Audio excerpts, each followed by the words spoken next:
Hi, and welcome to this session on reinforcement learning for personalization. My name is Floris and Hengst, and I'll be talking about this paper that was published earlier this year in Data Science by iOS Press. And I'd first like to thank my co-authors Ali Hassouni, Eoin Grua, and Mark Hoogendoorn.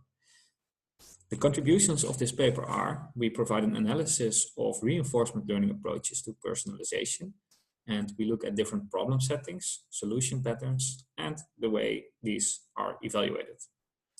This results in a bibliography, which can be used to find related work and also as an inspiration for future work. We publish the data and the tool for exploring the data online. So first, let me give you some examples of where reinforcement learning is used for personalization. In the first example, a 12.5% click-through improvement was achieved on a news item recommendation task. And this is on top of already existing machine learning-based solutions. Another example, optimal per patient lung cancer treatment plans were found using reinforcement learning. And finally, significant improved psychological balance in a language learning task for children was achieved using reinforcement learning. And in all of these, implicit feedback was used to optimize a system at hand. Traits of the users were used to achieve personalization in completely different domains. And in fact, reinforcement learning has become a more popular solution to personalization over time. And it is being used in many different domains, possibly including yours. However, the environments of personalization are very different from the traditional environments where reinforcement learning is applied. In these traditional environments, including, for example, game playing and robotic control, we can find that there are established benchmarks and sometimes even simulators that can be used for rapid prototyping. Problems are relatively well defined. For example, it is quite clear when a game is won or when a robot has moved to the right target. And typically, there are hard engineering problems to be solved here. In personalization, however, we may have very different domains. There may be unknown dynamics because we don't know how people actually respond. We don't have very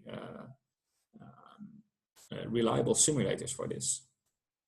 Also, there may not be obvious success criteria because we do not know exactly what people want. And there are additional concerns relating to, for example, privacy, data, and model availability. And this is why an overview is lacking. We performed a systematic literature review looking at problem settings, solution patterns, and evaluation.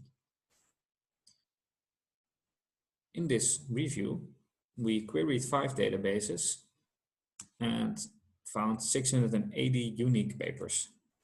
We filtered these by title, abstract, and keyword, and later by full text, and in total analyzed 166 papers.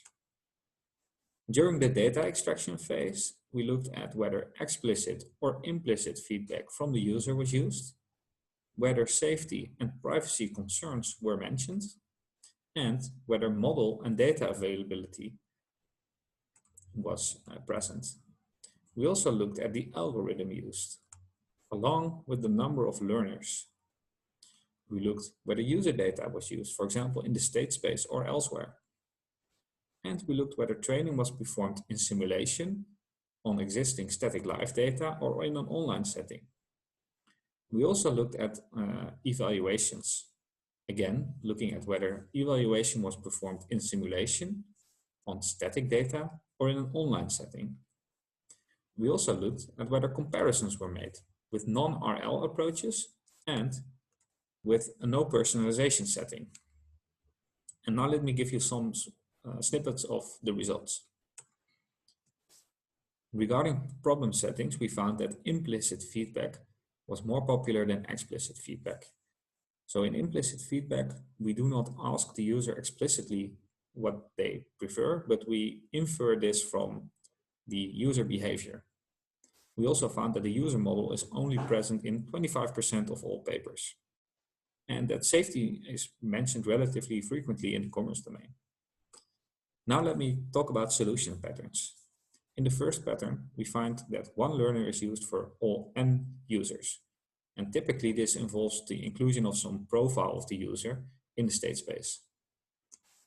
In the second pattern, we have n learners for n users, so a single MDP per user. In the third pattern, users are first clustered and then assigned to a learner. And clustering can happen based on trajectories or on additional data, such as user profiles. We also looked at hybrids. For example, these can grow or add learners while the dataset grows. And we believe that there is an important direction for future work here, because this is not a very well-researched solution pattern yet. Regarding algorithms, we use this framework, and we found that a lot of solutions fall within the multi-armed bandit and Q-learning family. Also, we recently found an increasing number of algorithms from using deep learning techniques. We also looked at how frequently algorithms are reused and found that most algorithms are used only once. Regarding realism, we looked at whether a real life or so from a realistic data set or in an online setting, evaluation was used. And we find that the absolute number of real life evaluation grows, but that it relatively remains stable. Why does this happen? It's hard to be sure, but data indicates that frequently no model or no data is available, but only a model. And also safety is mentioned frequently for papers where no real-life evaluations are performed.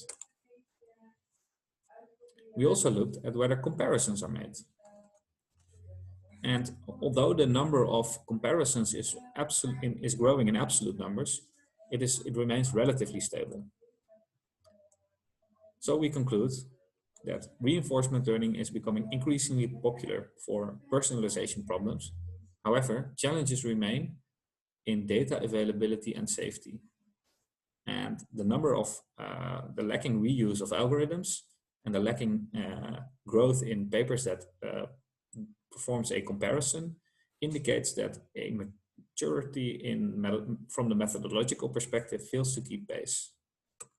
Thank you again.